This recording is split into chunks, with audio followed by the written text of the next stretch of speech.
Já comprou todas as prendas de Natal? Lembrou-se da sua? Estamos a oferecer 40 passes anuais da Zone e um deles pode ser seu.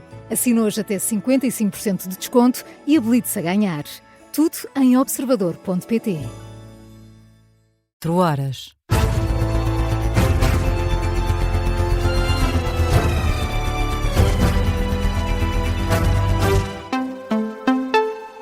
As notícias com Beatriz Félix. Boa noite, vamos às notícias na Rádio Observador, a começar com acusações que Marcos Mendes fez a Henrique Gouveia e Melo. O candidato apoiado pelo PSD às presidenciais diz que o Almirante tem falta de nível e de sentido de Estado e um candidato a quem caiu a máscara. Os adjetivos são usados pelo candidato apoiado pelo Partido Social Democrata, um dia depois do debate com o Almirante, num frente a frente que foi de picardias, do início ao fim.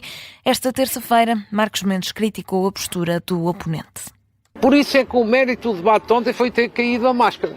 E ficou tudo claro. Eu sou sério, mas não sou ingênuo. Há uma campanha contra mim porque eu estou em alta nas sondagens e de acordo com as sondagens posso ser Presidente da República. Sejamos sérios, mas não sejamos ingênuos. Caiu a máscara e provou-se que Gouveia e Melo não tem nem nível, nem sentido de Estado para ser Presidente da República. São declarações de Luís Marques Mendes, que diz também que alguém que se comporta como Gouveia e Melo faz uma campanha suja. António José Seguro diz ter detestado este debate presidencial entre Luís Marques Mendes e Henrique Gouveia e Melo. O candidato apoiado pelo PS falava aos jornalistas na terra natal, Penamacor, no distrito de Castelo Branco. Acredita que os debates ajudaram a esclarecer os eleitores, mas sobre o último, protagonizado por Marques Mendes e Gouveia e Melo, diz que o detestou e sublinha que faltaram referenciais de valores, respeito e esperança. António José Seguro desvalorizou também o facto de estar a subir nas sondagens e preferiu destacar a onda de apoio que diz estar a crescer.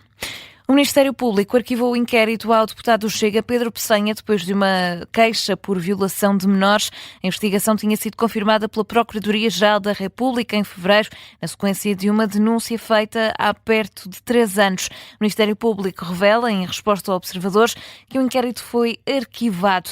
Ainda este ano vieram a público outros casos que envolvem pessoas com ligações ao Chega e que foram visadas pela Justiça por crimes sexuais contra menores. Por exemplo, na passada segunda-feira, um candidato autárquico do Chega foi detido pela Polícia Judiciária por suspeitas de abuso sexual a 2 menores a quem dava aulas num centro hípico de Azambuja. E nestas horas que antecedem o dia de Natal, a PSP e a GNR marcam presença nas estradas portuguesas no âmbito da operação policial que decorre até ao Ano Novo.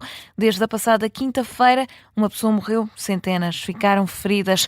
O subintendente da PSP, Sérgio Soares, fez um balanço esta noite à SIC Notícias, num dos acessos mais movimentados do país nesta época festiva. Falamos da Ponte 25 de Abril, por onde milhares de pessoas continuam a passar rumo ao sul. Registámos já 922 acidentes rodoviários, dos quais resultaram 300 feridos, 13 em estado grave e, lamentavelmente, uma vítima mortal. Das nossas ações de fiscalização foi possível também proceder à detenção de 352 cidadãos, 181 por crimes rodoviários, por condução em estado de embriaguez e por condução sem habilitação legal, e registámos mais de 2.000 infrações ao Código da Estrada, sendo a mais relevante a condução em excesso de velocidade.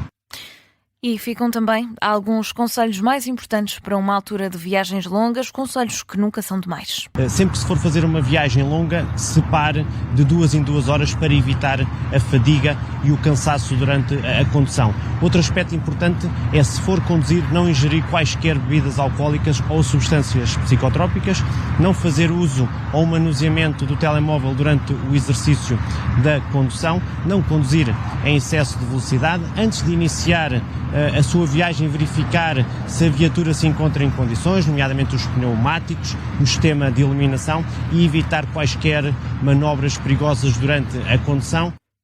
São alguns conselhos que ficam do subintendente da PSP, Sérgio Soares, nas horas que antecedem o dia de Natal.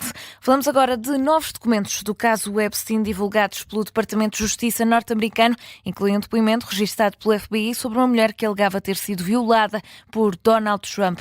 Incluído num novo lote de milhares de documentos divulgados sobre Jeffrey Epstein, o depoimento de 27 de outubro de 2020 não identifica a fonte das autoridades federais, nem nem a alegada vítima, uma vez que foram omitidos alguns detalhes. Há sim o relato de um motorista de limusinas na região de Dallas, no Texas, que afirma ter levado Trump para o aeroporto de Fort Worth em 1995.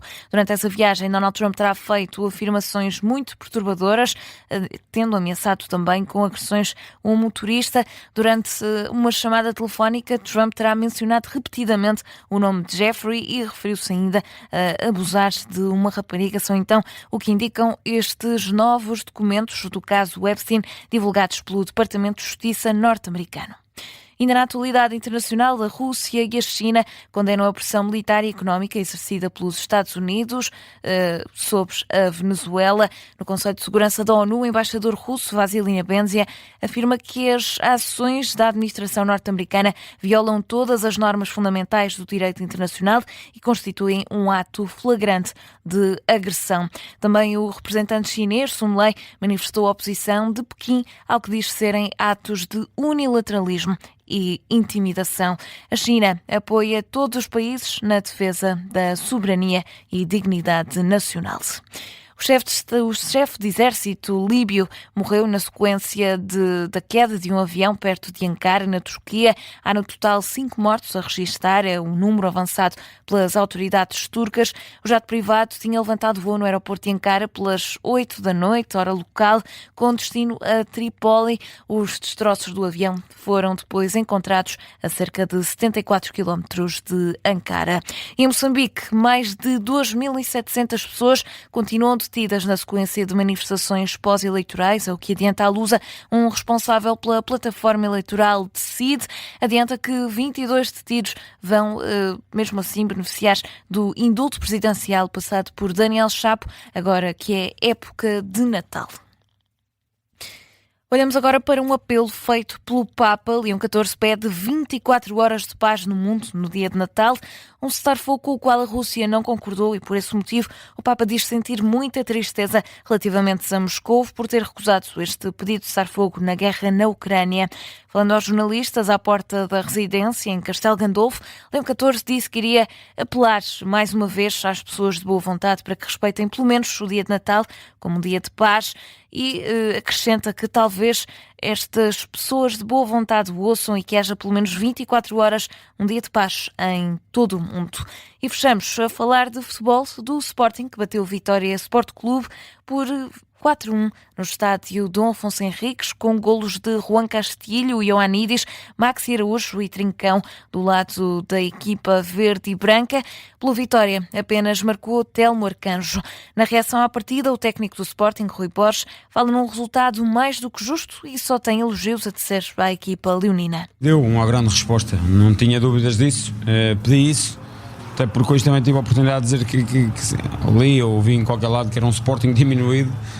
O Sporting diminuído foi bicampeão a época passada e este ano e hoje tornou a dar uma grande resposta daquilo que é as ausências e daquilo que é, acima de tudo, o caráter e a personalidade deste grupo. Não há palavras para o descrever. Não me cansarei de elogiar o grupo, a equipa em si, o coletivo. É fora de normal, é extraordinária a amizade deles, a alegria deles, a paixão deles, o querer ganhar cada vez mais. E eles hoje deram essa demonstração. Já do lado do Vitória Sport Clube, Luís Pinto mostra-se desiludido, reconhece as dificuldades e diz que o jogo começou mal. É claro que nos deixa algo desiludidos porque os primeiros 15 minutos foram muito difíceis, muito mesmo. Uma dinâmica um bocadinho diferente do Sporting do que aquela que tenha apresentado. E nós tivemos alguma dificuldade em ajustar.